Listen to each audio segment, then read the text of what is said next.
ചരിത്ര Vivah bridal collections by Shoppika weddings. തന്റെ തെരഞ്ഞെടുപ്പ് പ്രചരണങ്ങളിൽ പിന്തുണ നൽകിയ സാംസ്കാരിക പ്രവർത്തകരെ അധിക്ഷേപിച്ചുള്ള സൈബർ ആക്രമണങ്ങൾക്ക് മറുപടി നൽകി എം സ്വരാജ്. സാംസ്കാരിക പ്രവർത്തകരൊക്കെ തങ്ങൾക്ക് അനുകൂലമായ നിലപാട് മാത്രം സ്വീകരിക്കണമെന്നതാണ് വലതുപക്ഷത്തിന്റെ നയമെന്നും സ്വരാജ് പറഞ്ഞു. നിലപാടുകൾ ഓരോരുത്തരുടെയും ബോധ്യത്തിൽ നിന്നുമുള്ളതാകണം. എല്ലാവർക്കും അവരവർക്ക് സ്വീകാര്യമായ നിലപാടുകൾ സ്വീകരിക്കാം. എന്നാൽ ഇടതുപക്ഷത്തിന് അനുകൂലമായ നിലപാട് സ്വീകരിച്ചാൽ അവരെയൊക്കെ തെറി വിളിച്ച് അധിക്ഷേപിക്കുന്ന രീതിയാണ് വലതുപക്ഷം സ്വീകരിച്ചു പോരുന്നത്. 90 വയസ്സുള്ള നിലമ്പൂർ ആയിഷയെപ്പോലും ഇക്കൂട്ടർ വെറുതെ വിട്ടില്ലെന്നത് ഇവരുടെ അപജയമാണ് പ്രകടമാക്കുന്നതെന്നും എം സ്വരാജ് തൻ്റെ ഫേസ്ബുക്കിൽ പങ്കുവച്ച വീഡിയോയിൽ പറഞ്ഞു. ഏറെ ആദരവോടെ കാണുന്ന പ്രമുഖ നാടക കലാകാരിയാണ് നിലമ്പൂർ ആയിഷ.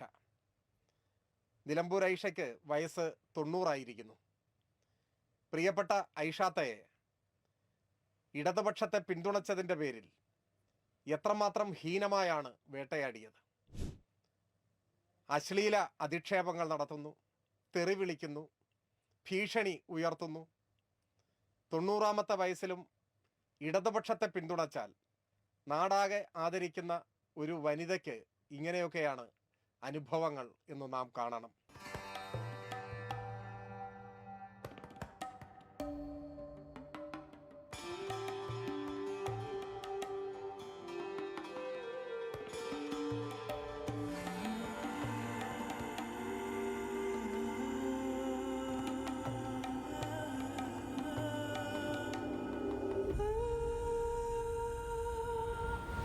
ചരിത്ര Vivah bridal collections by Shoppika weddings.